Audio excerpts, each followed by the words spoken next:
네, 안녕하세요, 여러분. 오늘 3월 19일입니다. 시장 상황 바로 정리해드리고 또 시장 체크, 부동산 시장 체크하도록 할게요, 여러분. 날씨가 좀 저녁 때 좀 쌀쌀한데 좀 관리 잘 하셔야 될 것 같습니다. 환절기래가지고 감기 드신 분들이 많더라고요. 좀 조심하시기 바라고. 자, 이제 하나씩 볼까요, 여러분? 일단 환율이 여러분들 아시는 것처럼 1,300원대에서 왔다 갔다 하고 있습니다. 이 부분이 조금 지속되면 대한민국 물가 상승에 좀 압박이 오기 때문에 도움은 안 되는데 정부가 과연 어떻게 처리할지 좀 보겠습니다. 무역 적자가 또 3월 10일 날짜 기준으로요 227억 달러예요. 작년에도 한 450억인가 500억 좀 안 되게 적자가 났잖아요. 그럼 벌써 700억 넘은 거예요. 그러면 외환보유고가 우리가 4천 몇백억이었는데 좀 이게 지속되면 좀 좋은 것 같지는 않습니다, 사실. 조만간에 또 수면 위로 나오면 좀 피곤하죠. 여러분 단단히 지금 경제 상황 좀 조심해야 될 것 같습니다. 자, 그다음에 이제 미국이 은행이 파산이 됐잖아요. 파산이 됐는데 SVB 실리콘밸리 뱅크 파산한 건 다 뉴스에서 보셨을 거고, 그 CS 크레디트 스위스라고 이제 이거 어마어마한 회사인데 여기 또 좀 위험한 신호가 지금 나오고 있습니다. 그래서 그리고 이제 시그니처 은행이라고 저 가상화폐 쪽 다른 은행인데 파산이 됐습니다. 이것도 24시간 만인가 이틀 만에 파산이 됐어요. 미국의 은행이. 그래서 이게 왜 이러냐면 여러분들이 아실게 스마트 뱅킹 의 역습이라고 제가 써놨어요. 여러분들이 이제 돈 빼는 게 은행 가가지고 줄 서고 이러지 않잖아요. 핸드폰으로 그냥 돈을 뺄 수가 있습니다. 그러다 보니까 안 좋은 소문이 딱 나면 그 은행에 다 뱅크런 형태로 바로 인출을 하니까 사실 전 세계 어느 은행도 지불 준비율이 뭐 8%, 뭐 7% 이렇기 때문에 그 은행 고객들이 한순간에 30%만 돈을 빼도 바로 다 파산입니다. 이게 이제 자본주의 문제인데요. 이 부분이 지금 하나씩 터지는데 이 소비 주체들이 불안하다고 느끼면 은행을 못 믿게 되겠죠. 그래서 불안감을 없애고 신용과 신뢰로 우리 자본주의 사회가 움직이는 건데 좀 안 좋은 신호들이 자꾸 나오고 있어요. 그래서 이게 한국에도 좋은 신호는 아닙니다. 악재인데 한국은 좀 잘 넘겼으면 좋겠고, 예전에 LG카드 사태 이런 거 있었잖아요. 문제 있다 그러면 막 터지거든요. 그래서 시장이 여러 가지 리스크가 많다는 거 좀 알아두시고. 자, 다음은 어떤 일이냐. 이번 주 이제 FOMC 회의가 있지 않습니까? 근데 이제 이 은행 부도 사태가 터지니까 미국이 과연 금리를 올릴 것인가, 전 세계에 좀 문제가 있다고 하는데, 여러분들도 아시겠지만 미국이 일부러 전 세계 중에 어느 나라 하나 터져야 하는 뭐 이런 시나리오도 있습니다. 터지면 우리나라 IMF 때 우리나라 재산 다 뺏긴 것처럼 부동산 그런 걸 노리는 또 이 미국의 그 월가 세력들이 정치인들하고 유착돼 가지고 그런 시나리오가 있을 수도 있어요. 어떤지 한번 봐야겠습니다. 일단 좀비 기업의 미래라고 제가 써놨는데 이건 무슨 뜻이냐. 지금 한국에 지금 3년째, 그러니까 한 개 기업이라고 하죠. 한 개 기업이 3년 동안 이자를 못 갚는, 자기 영업을 해가지고 이자를 못 갚는 회사를 말합니다. 우리나라 지금 18%가 해당되는데 그 회사들이 과연 이 상황에서 금리가 이렇게 올라가는데 버틸 수 있을까? 3년 동안 나아지지 않는 회사가 다 대출로 빚으로 유지되고 있는데 조만간에 어떤 일이 터지지 않을까, 이런 것도 좀 우리가 준비를 해야 될 것 같습니다. 그렇다고 뭐 나라가 망하거나 이런 일은 없죠. 뭐 18% 망한다고 나머지 80%가 있는데 뭐 걱정입니까? 그 위기를 버티고 또 기회를 잡아야겠죠. 시장이 요즘 반등한다는 기사가 많잖아요, 여러분. 근데 제가 팩트를 다 보면은 반등하고 있는 건 사실이죠. 여러분도 아시다시피. 다만 어느 안에 그 카테고리 안에서 라인 안에서 움직이냐 보면 여전히 하락입니다. 송파구가 뭐 0.03%였는데 10억짜리 집이면 30만 원 올랐다는 얘기예요. 이건 한국 부동산원에서 손가락 움직여가지고 조정할 수 있는 거고, 제가 흐름만 보라 그랬잖아요. 그럼 나머지 서울의 24기구는 다 하락이지 않습니까? 전국도 마찬가지고요. 그러니까 이런 부분 넓게 보셔야 돼요, 시야를. 그리고 이제 3월 초 들어서면서 이런 기사도 많이 나오고 벌써 한 달 반이 돼 가잖아요. 한 달 반이 돼 가니까 특례보험자료는 터지고 나서 실제로 수요도 늘었고, 그런데 3월 초 들어서면서 매도 효과가 좀 올라가니까 약간 소강 상태로 가더라고요. 그러면 이게 데드캣 바운스라 그래서 잠시 떴다가 앉을 수 있는데, 제가 볼 땐 아직도 특례보금자리 돈이 한 50% 정도 예산이 남아 있거든요. 그러면 3월하고 4월까지는 이런 현상은 좀 갈 것 같습니다. 그러나 그 뒤는 이제 소진이 되면 좀 달라지겠죠. 또 그 사이에 어떤 일이 뭐 글로벌에 벌어질지도 모르고, 이런 거 같이 보셔야 될 것 같아요. 자, 그래서 이제 요번 시장 동향은요, 제가 전세 가격만 체크하겠습니다. 매매 가격 둔화됐다는 뉴스를 많이 보셨잖아요. 보셨으니까 전세 가격이 이제 제일 중요하다고 누누이 말씀드리잖아요. 자, 전세 가격의 하락폭은 그렇게 많이 둔화되지 않았습니다. 여전히 안 좋은 상태죠. 마이너스 0.3 이하 0.5 이때에서 서울은 지금 0.5 밑이에요. 0.5 찍었어요. 그러니까 이게 0.5가 50주면은 25%잖아요. 전세 가격이. 그럼 매매 가격 10% 정도 하락하겠죠. 다 비슷해요. 수도권 전국. 아직 추가 하락이 충분히 지금 진행될 상황이 제가 보이니까 여러분들, 시장에 너무 조급하지 마시라고 제가 말씀드린 겁니다. 자, 그 다음에 이제 보시면 이 가이드선에서 이제 더 멀어져서 여기까지 오는데 시간이 도착했다 해서 뚫느냐, 저는 그렇게 안 보고 있거든요. 그래서 여러분들이 시장 너무 급하게 생각하지 마시라 말씀드리고요. 자, 그러면 이제 전국 아파트 거래량인데요, 많이 늘었습니다. 이렇게 보시면 전국 아파트 거래량이 평균으로 하면 5만 건 정도 돼요. 이렇게 5만 건인데, 보시는 바와 같이 2만 8천 건까지 왔어요. 많이 올라왔죠. 이게 이제 1월, 2월 달 거까지인데, 여기 2월자가 안 나오거든요. 나오는데 2월 달 수치예요. 1월 달은 19,000, 한 2만 1천 갔고, 2월 달이 지금 2만 8천까지 갈 것 같아요. 그럼 3만 넘어가가지고 5만까지 가면 시장이 좀 반등할 것 같은데, 그때는 이미 제가 볼 땐 특례보금자리론이 어느 정도 소진되지 않을까 이렇게 보고 있습니다. 자, 그리고 자, 경기도도 마찬가지로 많이 올랐습니다. 급하게 많이 올랐는데, 누누이 말씀드리는 이 선이 있잖아요. 1차 조금 반응이 있다라는 선까지 왔습니다. 이게 쭉 가서 여기까지 올라가면 시장에 반응이 있다고 봐야겠죠. 그래서 이 올라가는 폭도 강하지 못할 겁니다.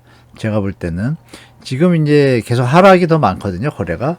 제가 여기 써놓은 것처럼 분명히 2, 3월에는 거래량 증가할 거라고 말씀드렸고, 반등에 대한 기사도 많이 나올 거예요. 근데 이제 좀 이따 제가 설명드린 거 보시면 이해되겠는데, 같이 볼까요? 자, 서울 아파트 거래량도 여전히 올랐습니다. 지금 한 1960이라고 되어 있는데 2000 좀 넘었습니다. 2000 넘었으니까 2월 달에 조금 더 남았으니까 한 2500건까지 가지 않을까. 여기까지 3000건은 못 갈 것 같아요. 서울 같은 경우에는 아직 가격 저항이 좀 강합니다. 자, 이거 똑같은 제 생각이고요. 자, 여기서 이제 중요한 거, 여기 좀 여러분들이 신경 써서 보시면 좋을 것 같아요. 제가 이렇게 하락 표시를 해놨잖아요. 이렇게. 이게 무슨 뜻이냐면, 여기 보시면 이게 반등을 했잖아요. 반등을 했는데 왜 반등을 했냐. 2008년 1월에 이 4월 때 이제 글로벌 금융위기가 터지고 나니까 쭉 내려왔다가 이때 일단 반등을 합니다. 이때 왜 반등을 하냐. 재건축 규제 하나부터 해서 여러 가지 규제 하나를 풉니다. 뭐 재건축 규제 하나, 뭐 또 전매 제한 하나, 뭐 여러 가지 지금 하는 거 있잖아요. 비슷한 걸 다 던집니다. 그러니까 거래량이 툭 올라와요. 어디까지 와요? 바로 바닥에서 4천, 5천, 6천대로 갑니다. 근데 이때하고 여기 보십시오. 지금 다 던졌잖아요. 힘이 좀 약하죠? 이것부터 이제 말씀드리고, 그 다음에 여기 또 올랐어요. 대출 완화, 전세 대출 완화. 대출을 또 LTV를 70%까지입니다. 그리고 이때만 해도 DSR이 개념이 많이 없었기 때문에 그냥 뭐 70% 가는 거예요. 그러니까 투자가 가능했죠. 자기 돈 조금 있으면. 그러니까 이제 이런 분위기로 또 거래가 오르는데, 거래량 한번 보십시오. 7, 8천입니다. 8천, 7,500, 6천. 이러니까 좀 살아나는 것 같다가 이때 이제 급격하게 이제 회복을 합니다. 회복을 하는데 또 힘을 못 쓰고 내려앉아요. 그리고 이제 여기서부터 11년부터 줄기차게 이때부터 내려왔는데 반등 못하고 내려오고, 이게 2009년부터 2014년까지. 그러면 여기 올라가는데 여기 보십시오. 거래량이 막 늘기 시작하잖아요. 이때가 되려면 여기서 보시면 2008년 중반이라고 보면은 2014년까지는 기간이 얼마예요? 6년이에요, 6년. 그러면 제가 볼 때 이번에 최소한 3년은 이런 현상이 벌어지지 않을까. 그래서 저는 일시적 반등이라고 보고 있는 겁니다. 자, 그러면 이어서 볼까요? 자, 그러면 2015년에 이제 이때 막 폭등을 하죠. 살아났다가 이때 풀긴 풀었지만 여기 핵심이 전세대출 확대예요. 소득도 안 따지고 그냥 5억까지 전세대출을 확대하고 유주택자까지 이건 뭐 집 투기하라는 얘기죠. 대출도 다 풀어주고. 그러니까 당연히 집값이 올라가죠. 이때 버블이 꼈습니다. 그러자마자 바로 얼마 안 있다가 가계부채 종합대책을 내죠 또. 이때만 해도 가계부채가 들었는데 여기서 이제 가계부채가 많이 늘었습니다. 그리고 이제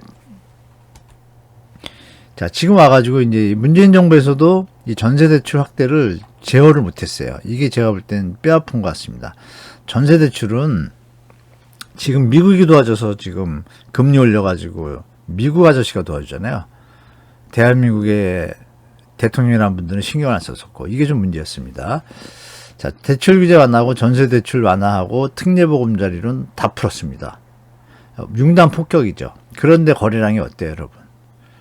아직 뭐 언론에서 많이 떠들지만 이때랑 비교해 보십시오. 확산때하고 이거 제가 볼 때 여력이 없어 보입니다. 그러면 앞으로가 어떻게 될지 조금 예측도 가능하겠죠, 여러분. 저는 그렇게 보고 있습니다. 자, 강남 아파트 4구 거래량 볼게요. 강남 서초 송파 강동인데요. 보시는 바와 같이 여기 선이 제가 이거 잠깐 바꿔볼까요? 죄송합니다. 그 선이 여기 보시면 요 라인이잖아요. 근데 지금 이쪽을 와서 보시면 라인이 어때요? 너무 꺾였잖아요. 이때 살아날 때 이 선하고 이때 선하고 너무 지금 차이가 극명하잖아요. 그래서 요번엔 좀 만만해 보시면 안 된다는 게 제 생각이에요, 여러분. 그래서 여러분들이 지금 시장에 대해서 언론 보도에 대해서 너무 그렇게 조급해하실 필요 없다라고 제가 말씀드린 겁니다. 자, 경기도 아파트 거래량도 비슷해요. 이렇게 여기도 선을 찾지만 이때 경기도는 그나마 좀 나은 것 같아요. 왜냐하면 여기 좀 많이 올라왔잖아요. 이때 2008년에 이렇게 확 올라올 때보단 덜하지만 그래도 요 바닥에서 치고 올 때 보면 뭐 16,000, 17,000건 가는데 여기는 좀 약하죠. 그래서 이 선이 여기까지 와야 그나마 이제 시장이 좀 반등하고 상승 기미가 있는데 제가 볼 때는 그냥 횡보로 이어질 것 같다라고 저는 말씀드리겠습니다. 자, 그러면 이제 시장 상황을 볼까요, 여러분? 이렇게 되는데 이게 이제 개포동입니다. 강남 개포동. 개포동인데 여기 보면 잘 안 보이실까 제가 확대를 해볼까요? 자, 개포 자이프레이던스라고 되어 있죠, 여기. 전세가 1280생입니다. 자, 오늘 저녁에 지금 뽑은 거예요, 여러분. 월세가 1242개예요. 매물 나온 게. 그러면 2500세대가 3375세대 중에 2500세대가 전세 월세예요. 매매가 69개고. 그러니까 여기에 정상 실거주자가 없다는 얘기죠, 거의. 시간 지나면 어떤 일이 벌어질지 한번 지켜보도록 하죠, 여러분과 같이. 자, 소화가 안 됐다는 얘기입니다. 전세가 1200개? 근데 이제 이런 분위기로 전세가를 살짝 올리고 있는데 안 나가잖아요. 안 나가니까 이렇게 그대로 있죠. 이게 3월 19일 날짜입니다. 네이버 부동산에서 제가 체크한 거예요. 자, 그리고 이제 강남 3구, 4구 매물 추이 볼게요, 여러분. 강동구 보조축 이렇게 돼 있잖아요. 강동구가 갑자기 이제 한 물건이 많이 내려왔습니다. 그래서 이 몇백 개가 다시 어디서 사라졌을까? 3,300개, 2,000개, 한 300개가 사라졌어요. 좀 특이한 그림이죠? 이건 좀 지켜봐야겠어요. 이거는 무슨 일인지 모르는데, 제가 확인 좀 해가지고 나중에 말씀드릴게요. 나머지를 보시면 다 올라가 있습니다. 이렇게. 여전히 물건 3월 18일이라고 여기 돼 있잖아요, 여러분. 여전히 똑같습니다. 마포, 용산, 성동도 여전히 1월 1일 날에 비하면 어때요? 1900, 1000개, 2000개였는데 1252개, 2300개, 다 한 20, 30, 여긴 뭐 15%, 20%씩 늘었어요, 물건이. 그쵸, 여러분? 신기하지 않습니까? 물건이 왜 늘죠? 그러니까 반등이라는 게 이게 작전일 수도 있다는 거 여러분도 아시기 바랍니다. 물론 특례보금자리론 때문에 분명히 유효수가 증가한 건 있지만 9억 이하잖아요. 그러니까 이런 부분에서 10억 이상, 9억 이상 주택을 혹시 시청자분들 중에 매수할 계획이 있으시면 절대 한 군데만 가지 말고 여러 군데 가시고 발품 팔면 저렴하게 살 수 있다고 제가 말씀드리겠습니다. 물건이 훨씬 많으니까요. 팔려는 사람이. 서울 아파트 매물 추이 보겠습니다. 여전히 총량은 거의 변화가 없는데 매물량이 여기 늘어나잖아요. 이렇게 살짝 꺾어 올라오잖아요. 뭐 언론에서 매물 감소 소리 없어졌잖아요. 이때만 살짝 튕기고 계속 다시 제자리 찾아갑니다. 왜? 요새 매도가가 올라가니까. 그러면서 전세 물건들이 줄어서 매도로 이제 바꾸는 거예요, 형태를. 그러니까 매매 물건이 지금 서울이 2,000개가 돼서 2,000개가 날아갔으면 2,000개가 줄어야 되는데 안 줄고 도리어 늘고 있잖아요. 이 현상을 여러분들이 한 번만 생각하시면 시장이 어떻게 어떤 사람들에 의해서 움직이는지 좀 이해가 될 겁니다. 이게 올라가 줘야 인근 서울이든 수도권이든 분양가를 유지할 수가 있거든요.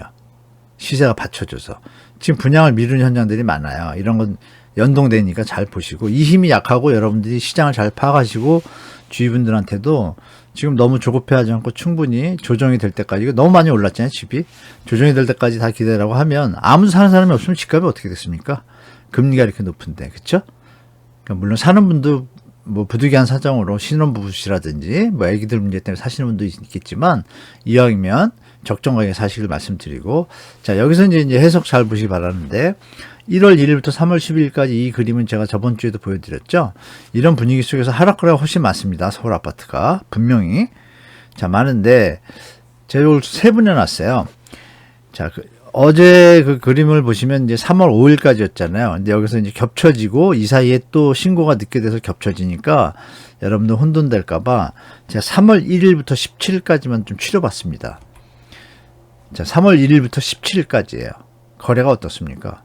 하락이 훨씬 많죠. 그런데 3월 13일부터 약간 상승 거래들이 유지를 하고 하락 거래들이 줄었어요. 매도 효과가 올라간다는 얘기죠.